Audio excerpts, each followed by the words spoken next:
Ada nanya lagi saudara, kenapa sih haram? Apa sebabnya? Belum kita tanya, Allah jawab, ba'duhum awliya'u ba'din. Sebagian mereka merupakan pelindung, penolong, pemimpin bagi sebagian yang lainnya. Isyaratun ilahiyah. Ini merupakan isyarat dari Allah bahwa orang kafir kalau sudah jadi pemimpin, dia hanya akan melindungi golongannya, dia hanya akan melindungi kelompoknya, dia hanya akan melindungi kepentingan saudara daripada kaumnya. Saudara, enggak sampai di situ. Di ayat yang lain Allah berfirman, faqala ta'ala, walan yaj'alallahu lil kafirina 'alal mu'minina sabila. Allah tidak menjadikan bagi orang-orang kafir satu jalan pun untuk menguasai, mengerjai orang-orang yang beriman, saudara. Satu jalan saja enggak boleh kita buka buat orang kafir ngerjai kita. Satu jalan saja enggak boleh kita berikan kepada orang kafir untuk menguasai kita. Kalau satu jalan aja enggak boleh kita buka, apalagi semua jalan. Ketahui ya saudara, begitu orang kafir kita jadikan pemimpin kita, maka berarti kita sudah serahkan semua jalan buat dia, saudara. Dia bisa kerjai kita kapan saja. Dia kerjai melalui peraturan, melalui perundang-undangan, melalui kebijakan, saudara, yang dia akan kerjai umat Islam sesuka hatinya, saudara. Pantes orang kafir nggak dikasih jadi pemimpin buat orang beriman. Kira-kira jelas tidak? Jelas tidak? Jelas? Betul? Ada orang Islam tetap ngotot mau angkat orang kafir jadi pemimpin. Ada tidak? Ada tidak? Yuk sekarang kita lanjutkan di ayat masih di ayat yang sama. Apa Allah nyatakan? Wa may yatawallahum minkum fa innahu minhum. Luar biasa kata Allah. Wa may yatawallahum minkum, barang siapa di antara kalian, hei umat Islam, hei orang yang beriman, ada yang mengangkat mereka menjadi pemimpin, saudara, apa kata Allah? Fa innahu minhum, maka orang tersebut termasuk golongan mereka. Allah, jadi kalau ada muslim memilih Yahudi jadi pemimpin, berarti dia termasuk golongan Yahudi. Kalau ada orang muslim memilih orang Nasrani jadi pemimpin, berarti dia termasuk golongan Nasrani. Kira-kira jelas tidak? Sekarang saya mau tanya, kalau ada orang muslim memilih babi jadi pemimpin, maka berarti dia termasuk golongan Jadi kalau ada RT setuju orang kafir jadi pemimpin, namanya RT. Ada RW setuju saudara orang kafir jadi pemimpin, RW. Ada lurah setuju kafir jadi pemimpin, lurah. Ada camat setuju orang kafir jadi pemimpin, camat. Ada gubernur setuju orang kafir jadi pemimpin, gubernur.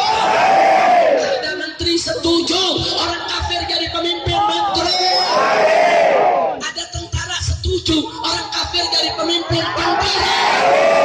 Ada polisi setuju orang kafir jadi pemimpin, polisi.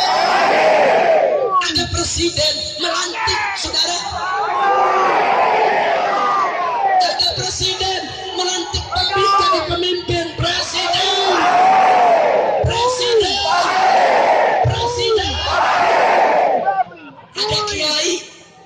Ada kiai setuju babi jadi pemimpin, kiai.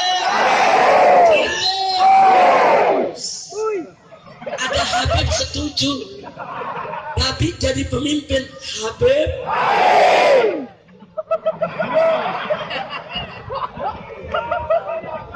Udahlah ceramahnya sampai di sini saja, tunggu berkah ini. Ya bukan jauh-jauh dari Jakarta datang Habib babi. Masya Allah, ini yang duduk di depan kelewatan nih. Loh kenapa kelewatan, Beb? Tadi saya ngomong kencang sudah. Tentara setuju babi jadi pemimpin, tentara. Suara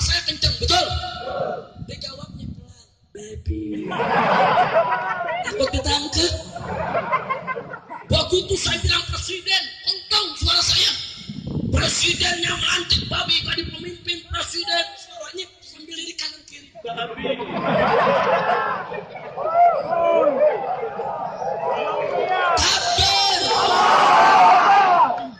Giliran saya tanya pelan, nanyanya pelan. Habib yang setuju babi jadi pemimpin, Habib kenceng jawabnya, babi. Lu giliran ngatain Habib babi, berani lo.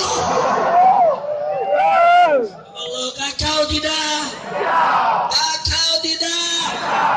Nah, tapi di sini para tuan guru, para tengku, para Habib, para sayyid jangan tersinggung.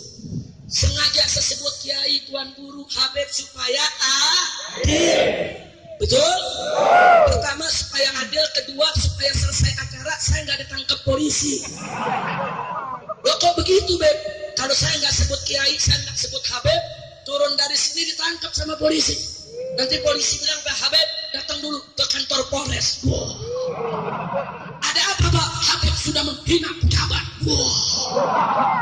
Dari RT sampai presiden semua dikatakan babi. Wow.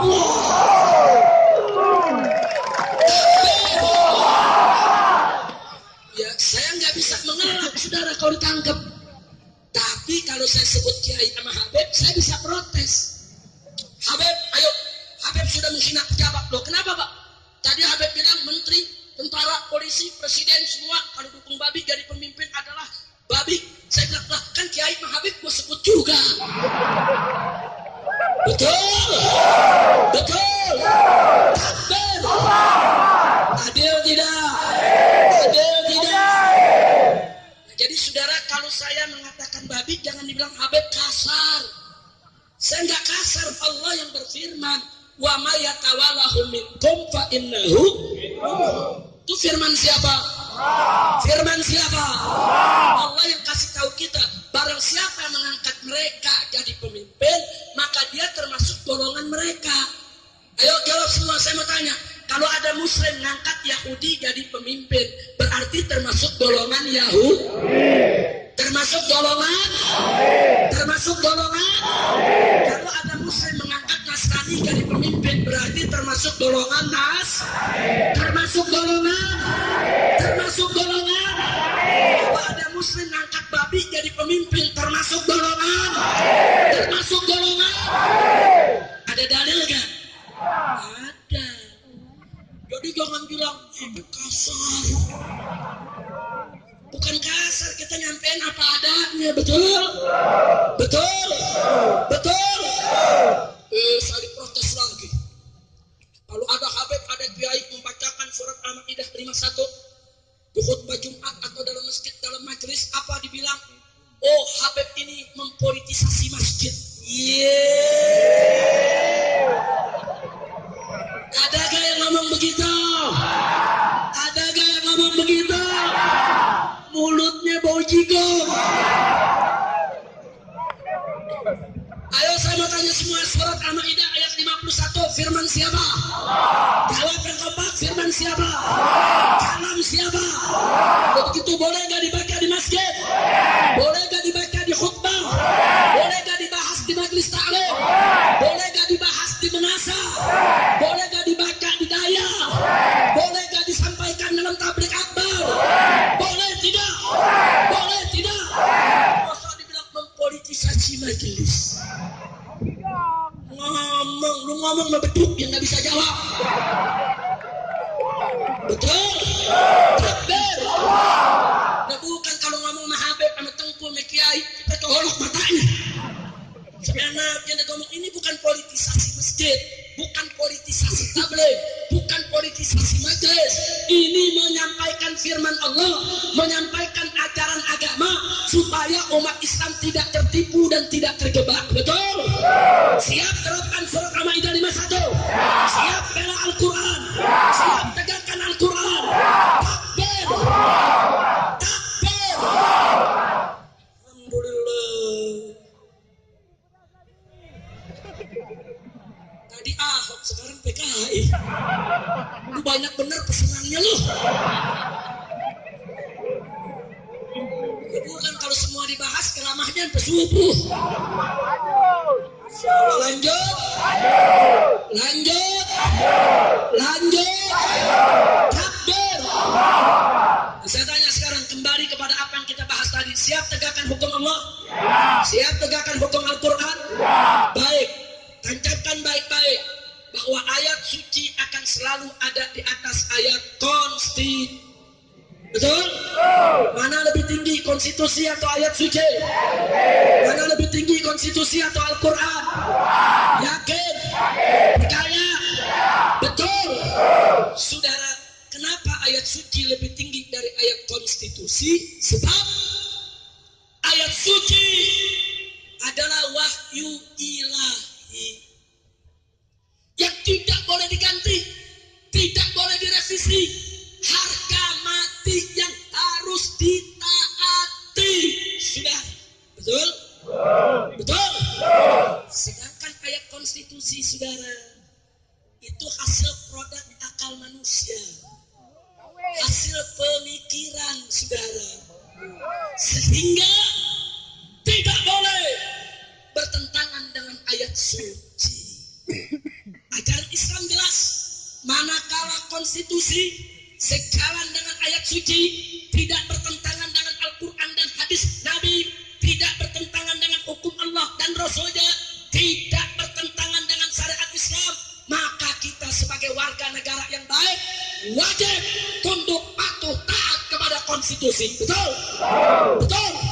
Tapi manakala ayat konstitusi bertentangan dengan ayat suci, saudara, bertentangan dengan Al-Quran dan hadis Nabi, bertentangan dengan hukum Allah dan Rasulnya, bertentangan dengan syariat Islam, maka haram untuk kita taati, saudara. Haram. Nabi bersabda dalam hadisnya, saudara, la ta'ata li makhluqin fi maksiatil khaliq. Innamat ta'atu fil ma'ruf. Tidak ada ketaatan kepada makhluk yang manapun untuk maksiat kepada Allah Sang Khaliq, Sang Pencipta, saudara. Enggak boleh. Kenapa? Innamat ta'atu fil ma'ruf. Sesungguhnya ketaatan itu hanya berlaku dalam kemakrufan, saudara. Enggak boleh kita taat kepada makhluk yang manapun. Anak wajib taat kepada kedua orang tuanya selama kedua orang tuanya mengajak taat kepada Allah. Tapi manakala kedua orang tuanya mengajak maksiat kepada Allah, maka si anak haram untuk mentaati kedua orang tua, saudara. Murid wajib untuk taat kepada gurunya, saudara. Wajib selama si guru mengajak taat kepada Allah. Tapi manakala si guru, saudara, mengajak si murid pada Allah, saudara, haram si murid untuk mentaati gurunya, saudara. Istri wajib untuk taat kepada suaminya, saudara, selama suaminya mengajak taat kepada Allah. Tapi manakala suaminya mengajak maksiat kepada Allah, haram si istri untuk mentaatinya, saudara. Rakyat wajib untuk taat kepada umara, saudara. Kepada pejabat, kepada pemerintah wajib selama pemerintah mengajak rakyatnya untuk taat kepada Allah. Tapi manakala pemerintah mengajak rakyatnya maksiat kepada Allah, haram untuk kita taati, saudara. Haram. Kira-kira jelas tidak? Jelas tidak? Jelas tidak? Siap tegakkan Al-Quran? Siap tegakkan hukum Allah? Takbir. Al-Quran mengharamkan minuman keras. Betul? Betul? Tahu-tahu Presiden dan DPR RI di Jakarta membolehkan minuman keras untuk diperjualbelikan di mana-mana. Saya mau tanya, saudara, mau ikut Presiden atau ikut Allah? Mau ikut DPR atau ikut Allah? Saya mau tanya sekali lagi, saudara, mau ikut Presiden atau ikut Allah? Ikut DPR atau ikut Allah? Betul. Takbir.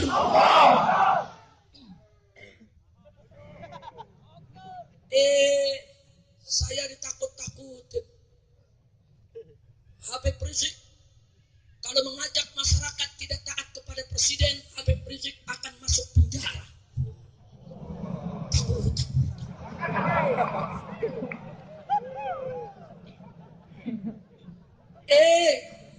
Pejabat jangan nakutin Tengku, jangan nakutin guru, jangan nakuti Habib dengan penjara. Justru Habib menakutin presiden dengan neraka. Loh kok bisa begitu? Hei presiden, hei menteri, hei gubernur, hei pejabat, jika kau membuat peraturan, membuat undang-undang yang menentang Allah, kau akan masuk neraka. Betul, betul. Takbir. Saya mau tanya, melawan Allah tempatnya di mana? Menentang Allah tempatnya di mana? Nggak mau tunduk kepada Allah tempatnya di mana? Betul? Yakin? Takbir. Kenapa Habib kan masuk penjara? Lu masuk neraka, goblok. Kira-kira jelas tidak? Sekarang saya mau tanya saudara, penjara dan neraka sakit mana? Pedih mana? Seram mana? Betul? Yakin? Neraka teramat pedih, sakit. Kalau penjara, ya kita dapat makan gratis. Sehari 3 kali. Makan pagi, siang, malam. Kok Habib tahu kan pengalaman. Masya Allah. Saya masuk penjara, enak makan, bini nggak masak lagi. Gratis, saudara. Mau makan gratis? Mau? Masuk penjara. Ya tapi masuk penjaranya jangan gara-gara maksiat, betul?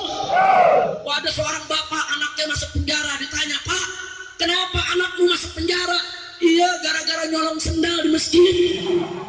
Malu tidak? Malu tidak? Ibu, kenapa anaknya masuk penjara? Iya, gara-gara narkoba. Malu tidak? Malu tidak? Malu tidak? Ibu, kalau suaminya kenapa masuk penjara? Gara-gara korupsi. Iya. Malu tidak? Malu tidak? Ada ustadz gadungan ditanya kenapa masuk penjara? Habis perkosa santri. Iya. Kacau tidak? Malu tidak?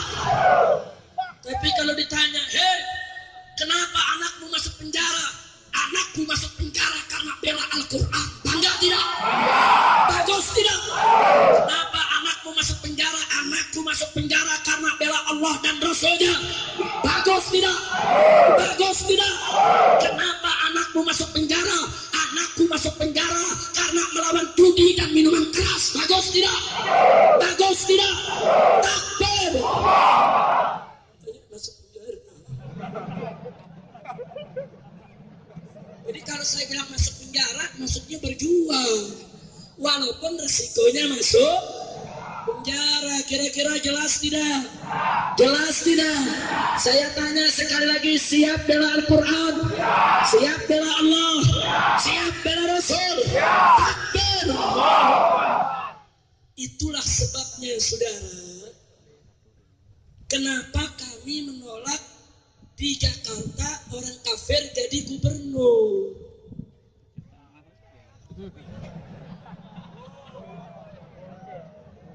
Enak betul tuh suara sama di Aceh.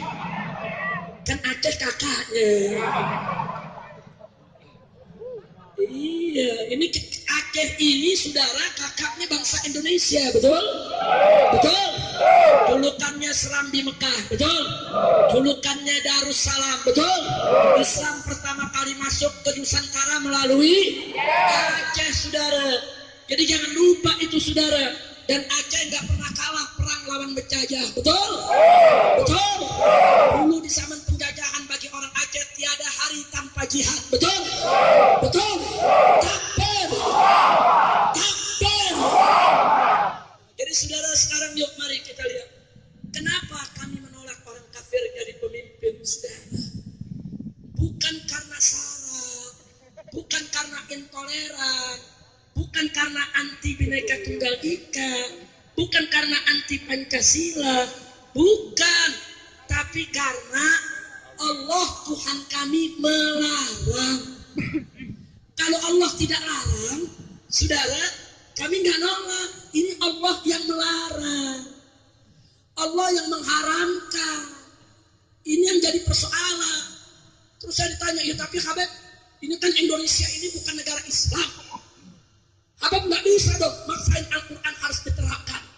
Saya jawab, iya, Indonesia memang bukan negara Islam, tapi kan Indonesia juga bukan negara setan. Betul? Betul? Loh, saya bisa buktikan, saudara. Pancasila sila pertama bunyinya ketuhanan yang maha. Ayo semua, apa bunyinya? Ketuhanan yang maha. Sekarang saya mau tanya, Tuhan yang Maha Esa itu siapa?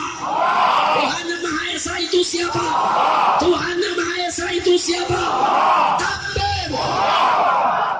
Jadi saudara, artinya kalau ketuhanan yang Maha Esa menjadi dasar negara, berarti Indonesia berdasarkan tauhid ketuhanan yang Maha Esa. Artinya Indonesia berdiri atas dasar la ilaha illallah. Saudara, tunggu dulu. Indonesia memang bukan negara Islam, tapi segala perbuatan yang bertentangan dengan nilai-nilai luhur ketuhanan yang Maha Esa nggak boleh diizinkan di Indonesia, saudara. Nggak boleh. Satu, ada pemikiran bertentangan dengan ketuhanan yang Maha Esa, seperti pemikiran ateis, seperti pemikiran komunis yang tidak mengakui adanya Tuhan. Saya tanya saudara, sejalan tidak dengan nilai ketuhanan yang Maha Esa? Sejalan tidak? Sejalan tidak? Kalau begitu di Indonesia boleh diizinkan tidak? Boleh diizinkan tidak? Harus dilarang, saudara. Begitu juga saya mau tanya, pelacuran sesuai tidak dengan nilai luhur ketuhanan yang Maha Esa? Ayo, pelacuran sesuai tidak? Perjudian sesuai tidak? Korupsi sesuai tidak? Apapun yang tidak sesuai dengan nilai luhur hukum Tuhan yang Maha Esa, yaitu hukum Allah, tidak boleh ada di Republik ini, saudara. Dan ini konstitusional. Saya diprotes sama kawan-kawan di DPR, saudara. Anggota DPR galak bener, saudara. Apa kata anggota DPR? FPI, kalian harus tahu diri ya. Indonesia ini bukan negara Islam. Ini FPI dikit-dikit minta pabrik minuman keras ditutup, minta tempat pelacuran ditutup, minta tempat perjudian ditutup. Ini haram, itu nggak boleh. FPI mesti tahu diri, ini bukan negara Islam.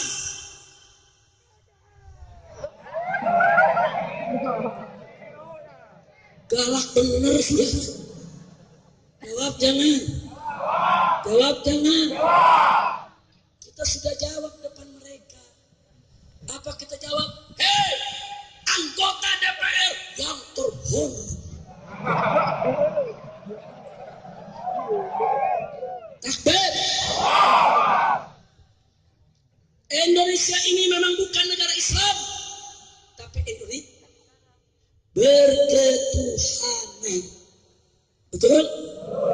Jadi kalau kalian, hei anggota DPR, tetap ngotot ingin melegalkan judi, melegalkan minuman keras, melokalisasi pelacuran, maka ganti dulu sila pertama Pancasila dari ketuhanan yang Maha Esa menjadi kesetanan yang luar biasa.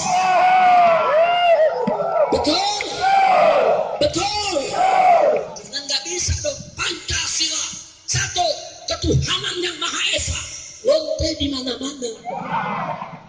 Kacau tidak? Kacau tidak? Mestinya Pancasila satu ketuhanan yang Maha Esa, judi tidak ada, arak tidak ada, pelacuran tidak ada. Betul? Takbir. Enggak, anggota DPR nggak bisa jawab.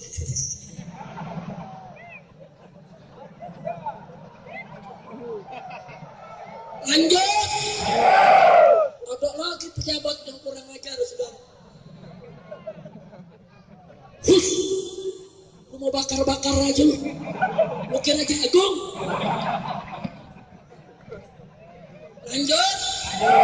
Lanjut. Ada pejabat ngomong begini, sudah. Habib Rizik. Pertama dia pura-pura puji FPI. Habib Rizik, saya senang dengan FPI. Berbunga-bunga. FPI itu bagus. Tempat pelacuran ditutup, tempat perjudian ditutup, tempat minuman keras ditutup. Bagus Habib. Tapi sayang sejuta saya. FPI kurang cerdas.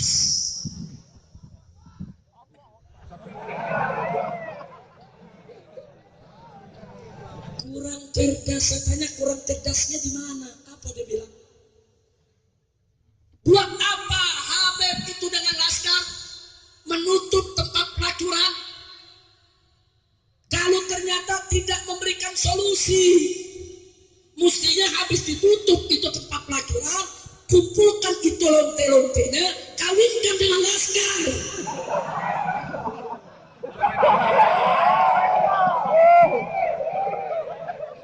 Benar juga. Supaya nggak jadi lonte lagi. Atau Habib, kalau sudah tutup tempat pelacuran, kumpulkan itu pelacur, dididik dong, diberikan keterampilan, ajarkan mereka menjahit, ajarkan mereka itu memasak, ajarkan mereka itu berdagang. Setelah dididik, diajarkan, berikan modal supaya dia punya usaha yang halal di kemudian hari. Begitu dong, baru FPI cerdas.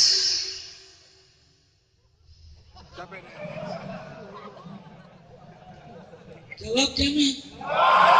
Jawab jangan. Jawabnya gampang. Saya bilang, Pak, kalau semuanya FPI yang kerjain, pejabat tugasnya apa? Enak betul tuh pejabat, saudara. Suruh baca Undang-Undang Dasar 1945. Itu tugas mencerdaskan bangsa, melindungi anak yatim, saudara, meningkatkan kesejahteraan orang miskin. Itu tugas negara, tugas pemerintah, bukan tugas ulama. Betul? Betul. Nah sekarang, saudara, yang nutup tempat pelacurannya ulama, saudara. Kemudian yang dididik pelacurnya ulama, yang kasih modalnya ulama. Ya kalau begitu pemerintah bubar saja. Setuju? Setuju? Takbir. Akhirnya saya bilang ke dia, cuma ada dua pilihan.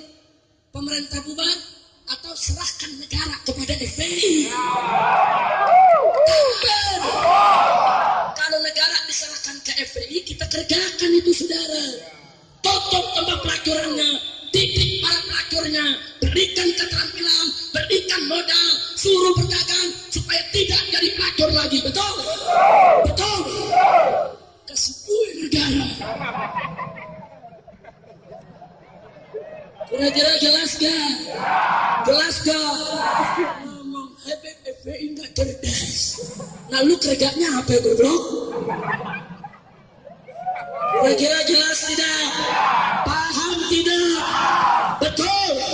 Takbir! Takbir! Saya diprotes lagi, aku di jam berapa nih? Udah malam. Terus sampai pagi. Betul? Ente sampai pagi belum pulang. Masya Allah. Baik saudara.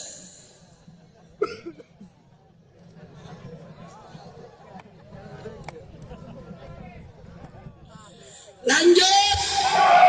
Sudah lanjut ya.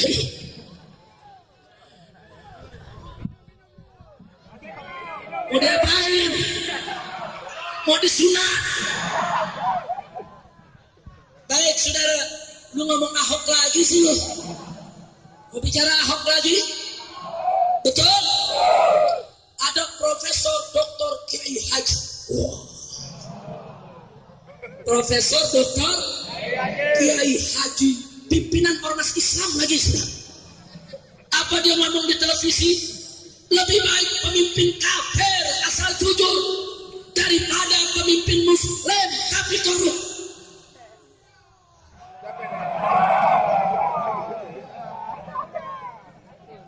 Jawab jangan. Jawab jangan.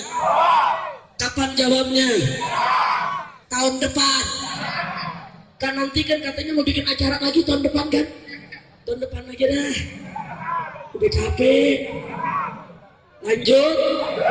Mau tahu jawabannya? Panjang. Nggak apa-apa. Betul. Baik, saya persingkat aja. Ada 3 jawaban. 1. Pernyataan seperti tadi merupakan pernyataan yang sangat berbahaya. Kenapa? Karena mengandung unsur pendangkalan akidah. Kok bisa? Perhatikan.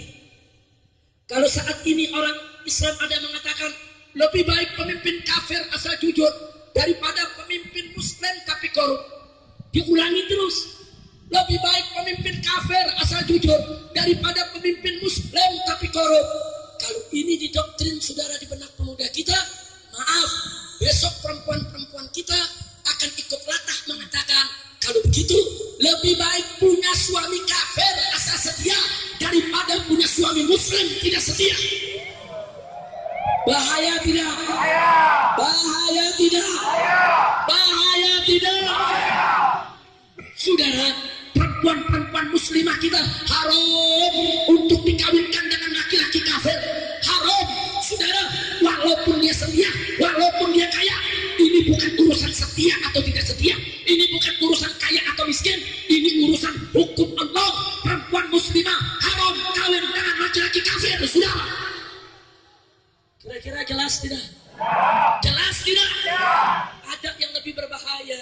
Kalau anak-anak muda kita mengatakan lebih baik pemimpin kafir asal jujur daripada pemimpin Muslim tapi korup. Saudara, besok anak muda kita akan mengatakan kalau begitu lebih baik jadi orang kafir asal kaya daripada jadi orang Muslim tapi miskin. Saya tanya, bahaya tidak? Bahaya tidak? Bahaya tidak? Ini bukan soal miskin atau kaya, saudara. Ini persoalan akidah, saudara. Nggak boleh akidah dijual, nggak boleh akidah dirontokkan, saudara. Maka itu saya tanya, kalau gitu pertanyaan lebih baik pemimpin kafir asal jujur daripada pemimpin Muslim tapi korup, bahaya tidak? Bahaya tidak? Kalau begitu terima atau tolak? Biarkan atau lawan? Takbir. Yang kedua, saudara, yuk mari kita lihat. Itu pernyataan seperti tadi. Lebih baik pemimpin kafir asal jujur, cerdas, rajin daripada pemimpin Muslim tapi korup, bodoh, pemalas. Saudara, pernyataan ini sangat berbahaya karena mengandung, saudara, mengandung pembodohan umat. Kenapa bisa pembodohan umat? Saudara, ini kalimat nggak mungkin keluar kecuali dari orang kafir yang gugut, yang hikit, saudara, yang benci kepada Islam, atau dari orang munafik yang khianat kepada Islam. Enggak keluar itu kalimat, saudara. Kenapa? Mari kita lihat, saudara. Dia katakan lebih baik pemimpin kafir asal jujur, adil, cerdas, rajin, cerdas. Buat si kafir dia kasih sifat yang bagus-bagus, saudara. Lebih baik pemimpin kafir jujur, cerdas, rajin. Buat si kafir dikasih sifat bagus-bagus, jujur, cerdas, rajin, daripada pemimpin Muslim tapi korup, bodoh, pemalas. Giliran buat si Muslim dikasih sifat yang jelek-jelek, saudara. Bodoh lah, korup lah, pemalas lah, kurang ajar. Dan saudara, kalimat ini berbahaya. Kenapa? Dia ingin memberikan kesan kepada masyarakat, kepada publik, seolah-olah pemimpin kafir bagus semua, seolah-olah pemimpin Muslim jelek semua, kurang ajar. Maka itu saya mau tanya semua, jawab yang kompak, saudara. Pemimpin Muslim di negeri kita yang bagus banyak tidak? Jawab yang kompak. Pejabat yang baik banyak tidak? Yang jujur banyak tidak? Yang cerdas banyak tidak? Yang rajin banyak tidak? Yang bersih banyak tidak? Takbir. Nah, sekarang saya mau tanya lagi, saudara, pejabat kafir yang bejat banyak tidak? Jawab yang kompak, pejabat kafir yang bejat banyak tidak? Yang korup banyak tidak? Yang kotor banyak tidak? Yang bodoh banyak tidak? Kalau dia cinta Islam, saudara, kenapa dia tidak mengatakan lebih baik pemimpin Muslim jujur daripada pemimpin kafir korup? Kenapa dia nggak bicara begitu, saudara? Kenapa dibalik? Kenapa lebih baik pemimpin kafir asal jujur daripada pemimpin Muslim tapi korup? Ini penghinaan untuk Islam. Ini penghinaan untuk umat Islam. Saya tidak ridho untuk menerimanya, saudara. Betul? Begitu saya mau tanya saudara, kalimat tadi berbahaya tidak? Terima atau tolak? Terima atau tolak? Biarkan atau lawan? Takbir. Yang ketiga, saudara.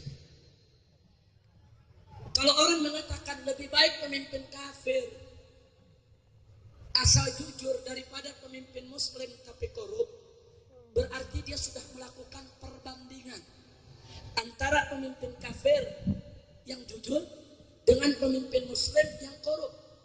Saudara, dalam dunia akademik itu perbandingan itu ada tata caranya. Dalam bahasa Arab disebut manhajul muqaranah.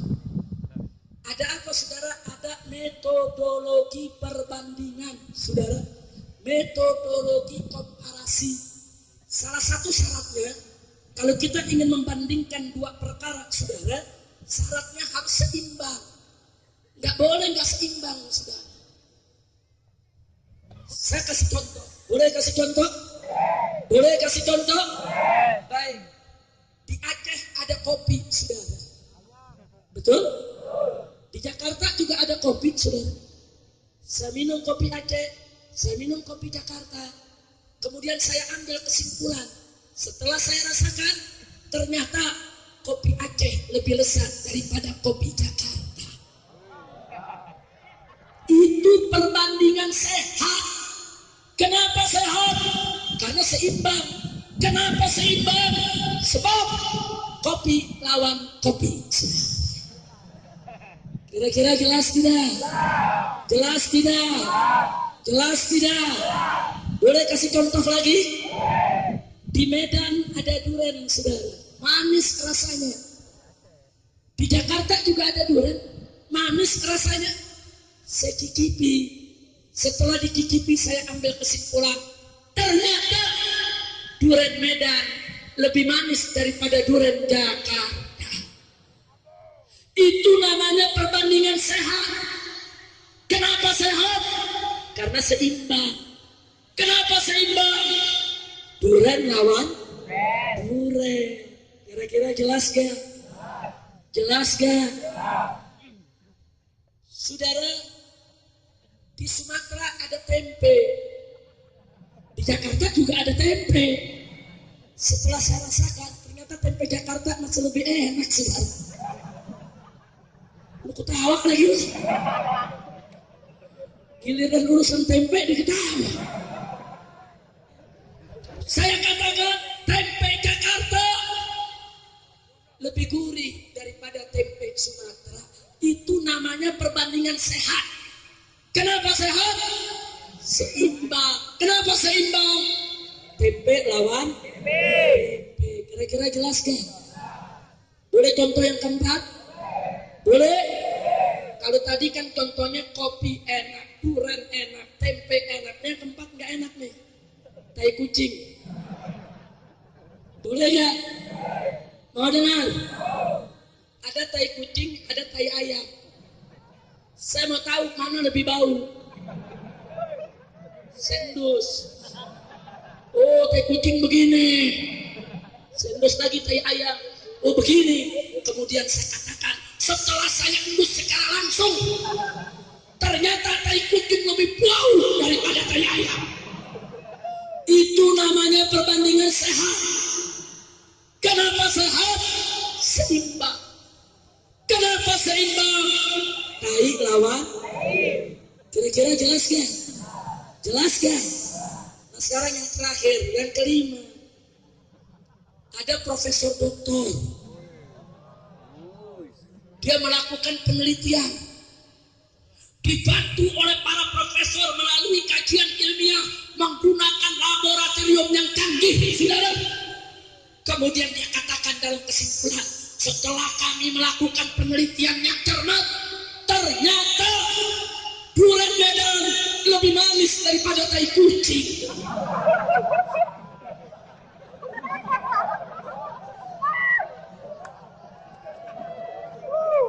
Saya mau tanya, nih pinter apa goblok? Kan profesor. Pinter apa goblok? Kan dokter. Pinter apa goblok? Kenapa goblok? Nama saduran dibandingin metai, goblok. Orang kalau duran dibandingin metai nggak usah jadi profesor dokter, betul? Betul. Anak kecil, anak kampung juga ngerti, betul? Betul. Lu profesor bukan? Bukan. Tapi paham kan kalau duran jangan dibandingin metai kan? Yang bukan profesor ngerti, yang profesor nggak paham. Kacau tidak? Kacau tidak? Kacau tidak? Begitulah perbandingan tadi. Pemimpin kafir yang jujur lebih bagus daripada pemimpin muslim yang korup. Gak kok jujur dibandingin sama korup. Itu namanya bandingin duren sama tai. Paham? Lebih baik pemimpin kafir asal rajin daripada pemimpin muslim tapi malas. Gak kok rajin dibandingin males. Itu sama juga bandingin duren sama. Kira-kira jelas gak? Lebih baik pemimpin kafir yang cerdas daripada pemimpin muslim yang bodoh. Lah kok cerdas dibandingin bodoh. Itu sama juga bandingin duren sama. Kira-kira jelas tidak? Jelas tidak?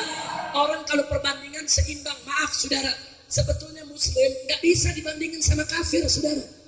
Nggak bisa, mana mungkin iman dibandingkan dengan kekafiran, saudara. Betul? Betul? Dibulak balik, saudara. Muslim dengan kafir pasti bagusan muslim. Betul? Ayo sekarang saya mau tanya, kita bikin perbandingan yang seimbang. Andai kata muslim sama kafir masih boleh dibandingkan, ayo mari kita lihat, saudara. Saya mau tanya, ada pemimpin kafir jujur, ada pemimpin muslim jujur, mana lebih baik? Jawab yang keempat, mana lebih baik? Mana lebih baik? Ada pemimpin kafir cerdas, ada pemimpin muslim cerdas, mana lebih baik? Mana lebih baik? Ada pemimpin kafir rajin, ada pemimpin muslim rajin, mana lebih baik? Mana lebih baik? Begitu dong bikin perbandingan. Rajin lawan rajin, cerdas lawan cerdas, pinter lawan pinter. Tai lawan. Saya mau tanya, ada orang Islam jadi maling, bagus atau jelek? Jawab yang keempat, bagus atau jelek? Bagus atau jelek? Orang Islam jadi maling, bagus atau jelek? Orang kafir jadi maling, bagus apa jelek? Mana lebih jelek? Mana lebih jelek? Sampai dalam persoalan permalingan, ternyata kafir nggak bisa nandingin muslim, saudara. Tapi jangan saya ngomong begini, ada maling yang hadir merasa, saya dibelain HB. Saya nggak bela maling, betul? Maling muslim jelek, maling kafir lebih. Kira-kira jelas tidak? Kira-kira jelas tidak? Jadi yang mengatakan lebih baik pemimpin kafir jujur daripada pemimpin muslim korup, ngawur tidak? Ngawur tidak? Pintar atau goblok? Ya